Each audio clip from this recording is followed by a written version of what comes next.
So welcome back again to my channel. Today I've been seeing this neckline and I thought, why not try your hands on it? I've seen it as a flared dress, as a top, and all that. So you're welcome to Sew Junkies. If this is something you like to learn, let us learn it together. So I'm going to be using about 45 inches of Mikado fabric for this dress.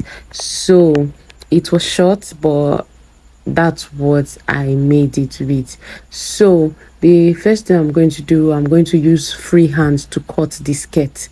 And like I initially had plans not to add lining to the skirt, just the top part, but I later changed my mind. I just said, let me add lining. So what I did the first time is to actually measure 2 inches for folding allowance, 2 inches for that hem allowance. That's what I added to it. Then the next thing I did is to mark my hip depth, which is 9 inches. Your hip to your waist to the most protruding part of your butt or your hip bone. So if you don't know how to get that, let us know in the comment section. We'll give you a simple method on how to do that. So here I'm just marking out my hip measurement plus 1 inch.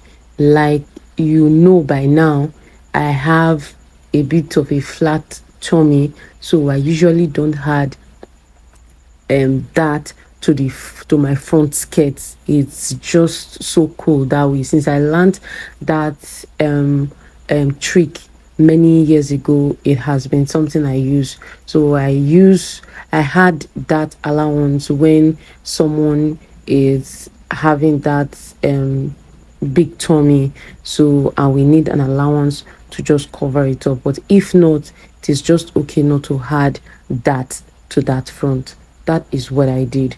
So here I'm just folding the hem so that I have an equal hem that aligns with the rest of the body of the skirt. So that's all for that. Then the next thing I'm going to measure is the back. So the back is going to be bigger than the front with the zip allowance and also the that allowance. So you get the back is going to have zip allowance and it's also going to have that, because my tummy my butt is not flat. Even if it is flat, it's not going to be like a plate, a china plate. No. So there's going to be that at the back. So it depends on how full your butt is. You can use 1 inch, you can use 2 inches for that allowance. So that is the extra I added to the back. And then I'm going to slant ½ inch away from the waistline down to 7 inches on that zip area to reduce the bulge or fold that is non-necessary for our project. So if you've been following us, you see that we've done this a few times, and we always advise that you do that. If you've not been doing it before and you create garments that has the bulge at that zip area, this is one way to make that go away. So when I discovered that the fabric at the bottom was not equal enough, so I had to equal it out and make it even at that waist area. So now we are done cutting the skirt. So please, at this point, I want to plead that you subscribe, you subscribe to our channel, that you support our channel by watching our videos, like, comment, share. Let us know if you have any special requests that we can help you with. So now back to the main event. The main purpose of this tutorial is to show you how to achieve that design, that sleeve design, that strap design. So if you don't know how to do your basic bodies yet, please, you can check out our detailed bodies tutorial. That would be more helpful. But if you already know how to do it, just keep watching, and you will definitely learn something that you may already not know. So please, like I always advise, practice is what makes perfect. If you are a beginner and you're here on this channel, the only way you can actually enjoy our videos is if you try them out and it worked the magic that was promised. Don't just sit there and say, okay, it's nice, or sit there and say, no, no, no, no, this is bad. Actually try them out, then you can either praise or criticize our work. So at this point, I'm just marking out the armhole. So the first line there is the armhole line or chest line, while the second line is the down of bust line, and the last line is the blouse waistline. Don't worry, the shoulder to nipple line will soon show.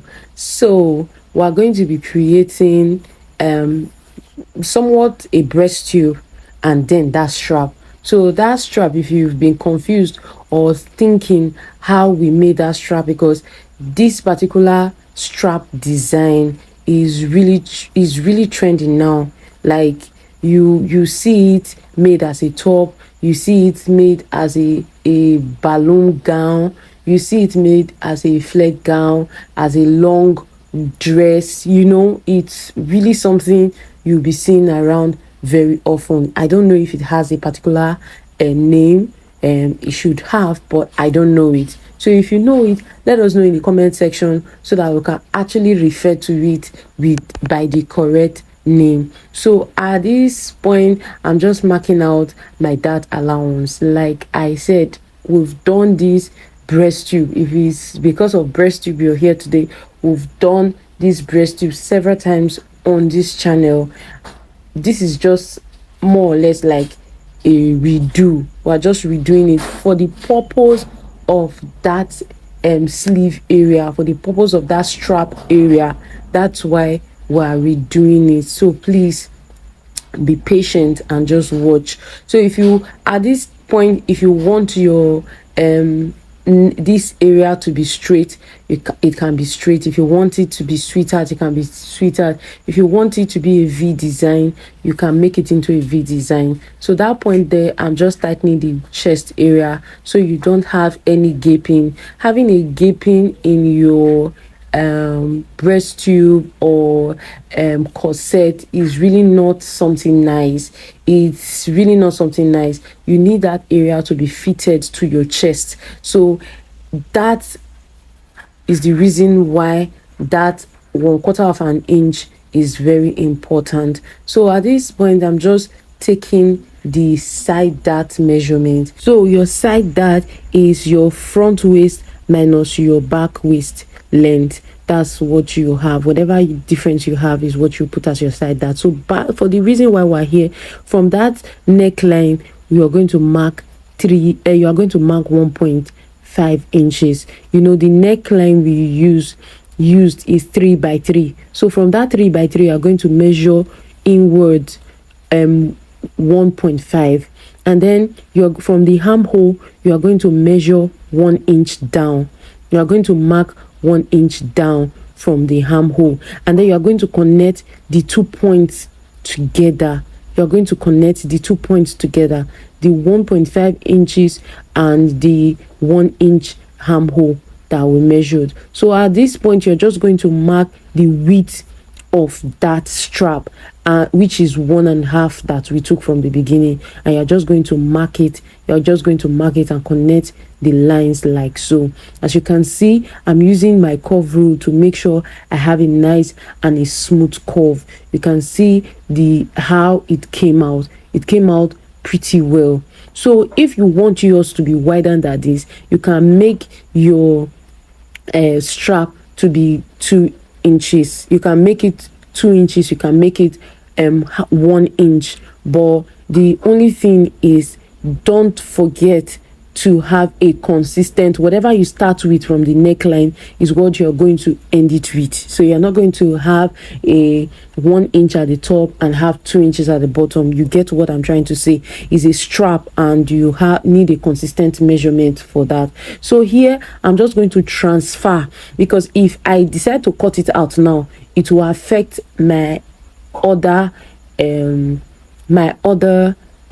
pattern. It will affect the entire pattern. So I'm going to trace this pattern on another paper. I'm just tracing it on another paper. If you don't have a tracing wheel, it means you might have to look for a way to draw out this particular pattern, this particular strap that we just made.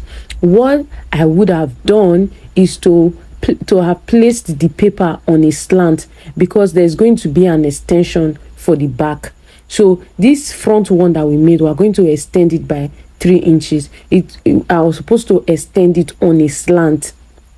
I should have extended it on a slant. It will sit properly on it will sit better on the neckline at the back. But even this straight one was still okay. It was okay, but putting it on a slant would have made, putting that extension, that back extension, would have made it sit better on my body. So please, if you are permitted to do that correction, I believe when I'm doing this design again, I'm going to put this pattern on a slant. That's the back extension. I extended it by 3.5 inches. I'm just going to put it on a slant so that it sits properly, because it is not just going to be hanging on my back. It's going to relax at the back with a button to hold it in place. You get? So now I'm just going to continue with the cutting. Please, if you haven't subscribe, like, share, comment, let us know your thoughts. If you're wondering what we're doing here, we're just closing this side dart and transferring it to that chest line. So that's all we did here. We did not do any magic. So if you've been following us for a while, you'll see how we usually do this, and it is very good. So here I'm just trying to blend that curve. We came down on that armhole by 1 inch, so I just need to cut that out. So you get, and for the bust, I'm just putting my measurement again and just fixing up all my correct measurement. Divide your measurement, your waist measurement by 4, and then add seam allowance. Don't forget to replace the dart leg. If you've ever done this before as a beginner, you see that at the end of the day you don't have allowance to sew your outfit, and you're like, but I added enough allowance. What happened is, when you cut out this dart leg, you have nothing to replace it with, because when you were measuring, you added that leg. That's why your measurement is short. So we're done. I'm just marking out the numbers so that I don't get them mix up. So the next thing I'm doing now is the back length. So whatever you have at that front armhole to the waistline is what we're going to be using for our back. No plenty long talk here. If you are making breast stew, that's just the easiest way. Once you cut out that front, whatever you have from that armhole, unless you want the back to still go up a little bit, then it will not have armhole, especially when you are making an off-shoulder blouse. That's a tale for another day. So here I'm just creating the back pattern. Please don't forget to subscribe, don't forget to like. If you are seeing this video and it's something that that this person really did well, I like it, please let us know with your thumbs up. Smash the like button, just smash it for us.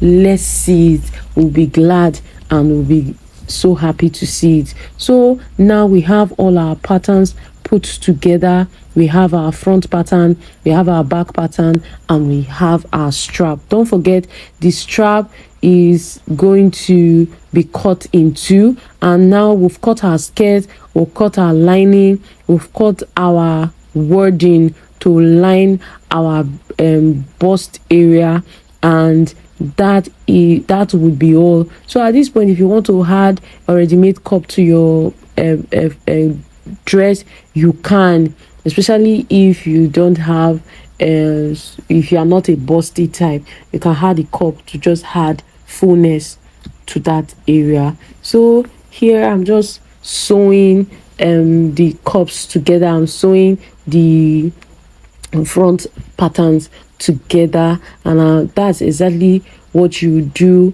for your own project. You sew it and then hard line. You can see how I cut the breast too. Until I learned how to actually do this, I was always having this bulk at that top when I sew. But since I started doing this, I have less bulk. It's just sitting nicely and smoothly when I sew. It gives my project a very nice finishing. Like I said, we are all learning. We learn every day. You cannot say you are not a professional in one part of your career and then you don't want to improve. Every day is an opportunity to improve our craft. So let us know how you usually do yours. If you always put this breast tube pad, because I like padding my entire fabric. It gives it that that thickness, that fullness.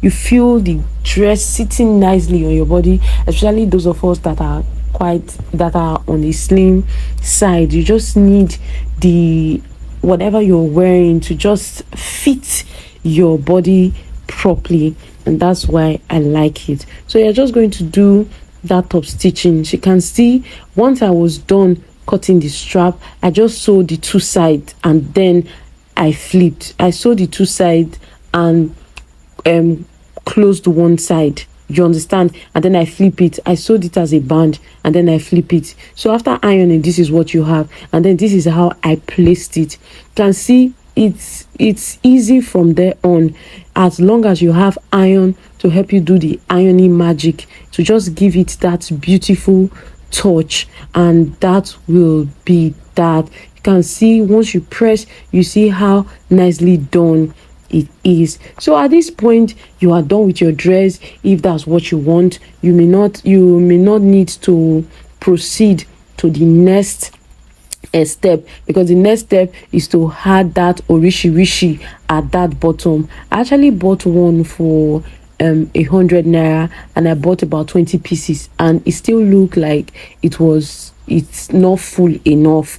And so, but I think at some point, when I'm ready to wear the dress, I might remove those orishi. But the first thing I did was to just mark how I want the placement of those of that 3D design to be, and then I started tacking it one after the other, neatly, one after the other, because each of the lines were just marked, and I just kept tacking till all of my 20 pieces were completely and fully stuck on the dress, and it came out very well. I like it. I might change it after a while. I might just lose it off and turn it into a different dress altogether.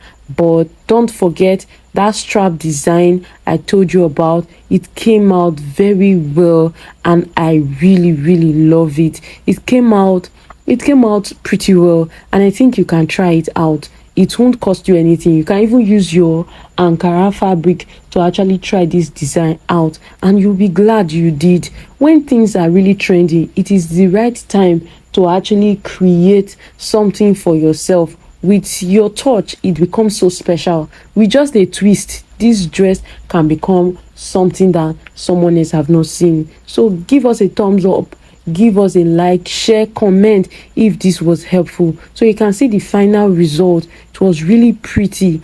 I really like it. Maybe when I get to the market again, I can buy more of this to just add it to make it fuller, or I can leave it like this, or I can actually turn it into a different dress altogether. So please let us hear your thoughts in the comment section. If this was helpful, subscribe, like, share, comment, and see you on our next video. Bye. I love you.